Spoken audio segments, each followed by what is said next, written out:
ஊரக வளர்ச்சி, rural development, digital வசதியுடன் செல்ஃப் ரிலையன்ட் ரெசிலியன்ஸ் கொண்ட உள்ளாட்சி அமைப்புகள் செல்ஃப் சஃபிஷியன்சி மற்றும் இடர்பாடுகளை எதிர்கொள்ளும் திறன் கொண்ட சமூகங்களை உருவாக்கும். அந்த வகையில் வலுவான அடிப்படை கட்டமைப்பும் நிலையான வளர்ச்சியும் இணைந்து மக்களின் வாழ்க்கை தரத்தை உயர்த்தி கிராமப்புற வறுமையும் முற்றிலும் ஒழித்து அனைவருக்கும் கண்ணியமான வாழ்வாதாரத்தை உறுதி செய்யக்கூடிய கிராமப்புற சூழலை உருவாக்குவதை அரசின் தொலைநோக்க பார்வையாகும். இந்த அரசு எதிர்கொண்டுள்ள இடர்பாடுகளில் முதன்மையானது மற்றும் முன்னுரிமை அளிக்கப்பட வேண்டியது ஊரக பகுதியில் வாடும் வீடற்ற ஏழைகள் குடும்பங்களுக்கு நிலையான வீட்டு வசதியை உறுதி செய்வதற்கு கடந்த 30 ஆண்டுகளாக மாநிலம் மற்றும் ஒன்றிய அரசுகள் பல்வேறு வீட்டு வசதி திட்டங்களை செயல்படுத்தி இருந்தாலும் தமிழ்நாடு இன்னும் குடிசைகள் இல்லாத மாநிலமாக மாறவில்லை. பொதுவான நிதி இல்லாண்மை,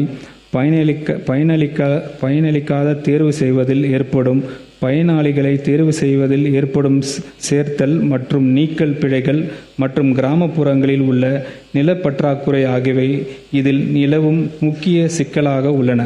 எனவே இந்த பிரச்சினைக்கு படிப்படியாக தீர்வு காணும் விதமாக புதிய மாநில வீட்டு வசதி திட்டமான வெற்றி வீடு திட்டம் அரசால் அறிமுகப்படுத்தப்படுகிறது.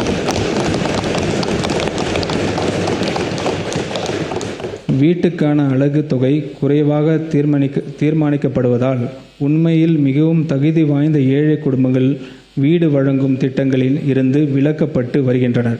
கூடுதல் செலவை ஏற்றுக்கொள்ளும் திறன் கொண்ட குடும்பங்கள்தான் இந்த திட்டத்தின் கீழ் பயன்பெற முடியும். இதனை தவிர்க்கும் வகையில் இப்புதிய வீட்டு வசதி திட்டத்தின் கீழ் கூரை வீடுகளில் வசிப்பவர்களுக்கு கான்கிரீட் வீடுகள் கட்டுவதற்கு வீடு ஒன்றுக்கான அலகு தொகை 3.10 லட்சம் ரூபாயிலிருந்து 5 லட்சம் ரூபாயாக உயர்த்த அரசு முடிவு செய்துள்ளது.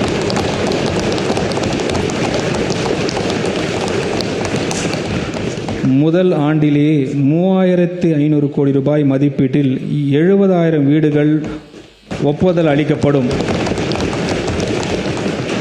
தகுதியான குடும்பங்களை அடையாளம் காண்பதற்கு ஊரக வளர்ச்சி துறையில் புதிதாக வீடுதோறும் கணக்கெடுப்பு மேற்கொள்ளப்படும்.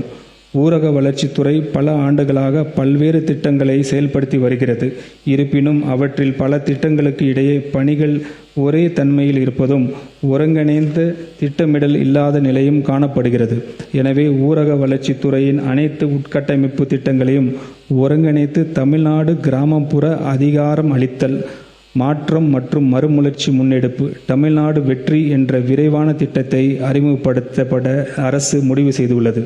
இத்திட்டத்தின் கீழ் குடிநீர் வழங்கல், சாலிட் வேஸ்ட் மேனேஜ்மெண்ட் மற்றும் சுகாதாரம், கிராமப்புற இணைப்பு சாலைகள் ஆகியவற்றிற்கான தனி துணை திட்டங்கள் செயல்படுத்தப்படும்.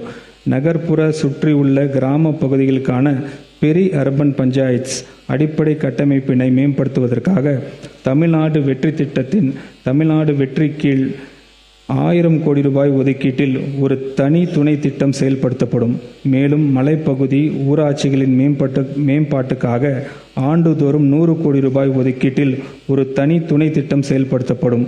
தமிழ்நாடு கிராமப்புற அதிகாரம் அளித்தல், மாற்றம் மற்றும் மறுமலர்ச்சி முன்னெடுப்பு திட்டம் ஆண்டிற்கு 6000 கோடி ரூபாய் நிதி ஒதுக்கீட்டில் செயல்படுத்தப்படும். மேலும் இத்திட்டம் பிற துறைகளின் தேவை மற்றும் ரிசோர்ஸ்களையும் ஒன்றிய அரசின் திட்டங்களையும் ஒருங்கிணைக்கும். இது மாண்புமிகு ஊரக வளர்ச்சி மற்றும் ஊராட்சித்துறை அமைச்சர் அவர்களின் தலைமையிலான ஒரு உயர்மட்ட குழு உறுதி செய்யும். தற்போது அறிமுகப்படுத்தப்பட்டுள்ள வளர்ச்சி அடைந்த பாரதம் கிராம வேலை உறுதி மற்றும் வாழ்வாதார திட்டம் தமிழ்நாடு திட்டத்தின் புதிய நிதி பங்கீடு முறையால் மாநிலத்தின் நிதி நிலைக்கு பெரும் சுமையை ஏற்படுத்தியுள்ளது. மொத்த திட்ட நிதியில் மாநில அரசின் பங்களிப்பாக இதுவரை இல்லாத வகையில் 40% நிதியை ஏற்க வேண்டிய கட்டாயம் மாநில அரசுக்கு ஏற்பட்டு உள்ளது. மாநில அரசு இந்த நிதி பங்கீட்டு முறையான மறுபரிசீலனை செய்யுமாறு ஒன்றிய அரசிடம் ஏற்கனவே வலியுறுத்தியுள்ளது. எனினும் ஊரக ஏழை மக்கள் தங்களின் வாழ்வாதாரத்திற்காக மகாத்மா காந்தி தேசிய ஊரக வேலை உறுதி திட்டத்தை பெரிதும் சார்ந்திருப்பதை கருத்தில் கொண்டு மாநில அரசின் இதுவரை இல்லாத அளவிலான 5057 கோடி ரூபாய் பங்களிப்புடன் மொத்தம் 12642 கோடி ரூபாய் நிதி ஒதுக்கீடு இத்திட்டத்தின் செயல்படுத்த அரசு ஏற்கனவே அறிவித்துள்ளது. மேலும் கிராம வேலை உறுதி மற்றும் வாழ்வாதார திட்டத்தின் கீழ் 150 நாட்கள் வேலை வாய்ப்பை வழங்கும் அரசின் கொள்கை நிறைவேற்றும் நோக்கில் வெற்றி 150 என்ற முன்முயற்சியை அரசு செயல்படுத்தும். இதன் கீழ் 125 நாட்கள் வேலை வாய்ப்பை நிறைவு செய்துள்ள நலிவற்ற மற்றும் ஏழை எளிய குடும்பங்களுக்கு கூடுதலாக 25 நாட்கள் வேலைவாய்ப்பு அரசு வழங்கும். இதன் மூலம் அந்த குடும்பங்களுக்கு மொத்தம் 150 நாட்கள் வேலைவாய்ப்பு வழங்கப்படும். இத்திட்டத்தினை செயல்படுத்துவதற்காக திருத்த வரவு செலவு திட்ட மதிப்பீடுகளில் அரசு 100 கோடி ரூபாய் ஒதுக்கீடு செய்கிறது. மகளிர் சுய உதவிக்குழுக்கள். தமிழ்நாட்டில் சுய உதவிக்குழுக்கள் பல ஆண்டுகளாக வளர்ச்சி பெற்ற சிறந்த நிலையை அடைந்துள்ளன. இருப்பினும் இனி வரும் காலங்களில் சுய உதவிக்குழுக்கள் ஸ்மால் ஸ்கேல் இண்டஸ்ட்ரிகளாக அடுத்த கட்ட வளர்ச்சி மற்றும் மேம்பாட்டு நிலைக்கு உயர்த்த வேண்டிய அவசியம் ஏற்பட்டுள்ளது. எனவே அரசு சிங்க பெண்கள் வலிமைப்படுத்தும் திட்டம் என்ற புதிய திட்டத்தை தொடங்கும். இத்திட்டத்தின் கீழ் நிலையான தொழில் முனைவோரின் செயல்திறனை வெளிப்படுத்தும் ஒவ்வொரு சுய உதவிக்குழு நிறுவனங்களுக்கும் 5 லட்சம் ரூபாய் முதலீட்டு மானியம் வழங்கப்படும். மேலும் இந்த ஆண்டில் மகளிர் சுய உதவிக்குழுக்களுக்கு 38,000 கோடி ரூபாய் வங்கிக் கடன் தருவதற்கு